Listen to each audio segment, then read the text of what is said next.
또 다른 조간신문의 보도에 따르면 대장동의 수익을 성남도시개발공사가 축소해서 보고했는데 이걸 이재명 시장이 그대로 묵인해 준 것 아니냐라는 의심되는 정황 보도로 나왔는데 어떤 내용인지 함께 보시죠.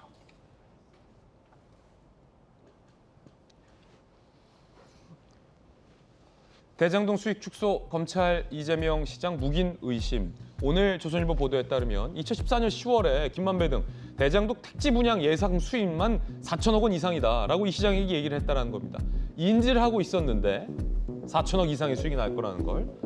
성남도시개발공사가 2015년 1월 대장동 총 예상 수익은 1283억이라고 보고를 했다는 겁니다.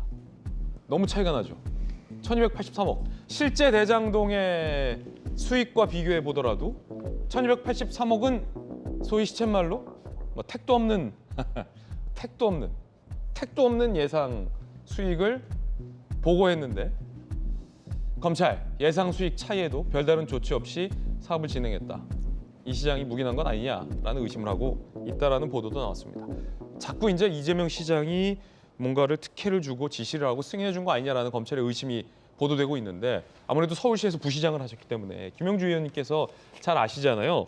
요 장면은 어떻게 보십니까? 성남 도계공이 이 시장에게 보고했던 예상 수익이 1,200억 정도밖에 안 된다는 건데 이게 너무 작지 않습니까? 너무 작은 거죠. 그때 이미 그 4천억, 5천억의 예상 수익 이전에 벌써 부산저축은행이 실시한 혹은 그 즈음에 소위 국민은행 이런 것이 이제 보통 이제 토지에 대한 감정가를 평가하지 않았습니까? 이미 2010년, 12년 이 사이에 감정가가 1조가 넘는다는 얘기가 돌았어요. 아, 그랬습니까? 예. 그렇다면 사실은 여러 가지 어떤 부가시설도 있고 뭐 말 그대로 원래는 터널도 뚫고 공원도 만들어주면 예상 수익이 사실은 2천억, 3천억이 될 수 있는데 사실 용적률 올라가고 벌써 용적률이 올라감에 따라서 집이요 170채 이상 더 짓게 됐단 말이죠. 예. 그러면 예상 수익이 오를 수밖에 없는 건데 기준 서판교의 터널이 떨어지면 실제로 땅값은 더 오를 수밖에 없는 겁니다. 사실은. 예. 그런 상태에서 실제로 보면 그 생각하는 것보다 더 말하자면 낙후된 지역의 토지를 기준으로 감정가를 예상해서 보고를 했다는 것은 성남 도계공이 일부러 그렇다라고 하는 것은 사실은 그 당시에 그 성남시의원이나 용인시의원들도 이미 저 가치가 얼마라는 걸 이미 알고 있었던 상태이기 때문에 이 부분에 대해서 말하자면 이제 낮춰서 보고했다는 것은 묵과했다라고 하는 검찰의 질문이 있을 수밖에 없는 것이고 그 부분에 대해서 이재명 당시 시장이 어떤 방식의 대응을 할 것인가는 우리가 지켜봐야 될 대목이라고 보여집니다. 예. 그 별도로 김영주 의원님 서울시에서 부시장 하셨으니까 시는 왜 이렇게 용적률을 안 올려줍니까?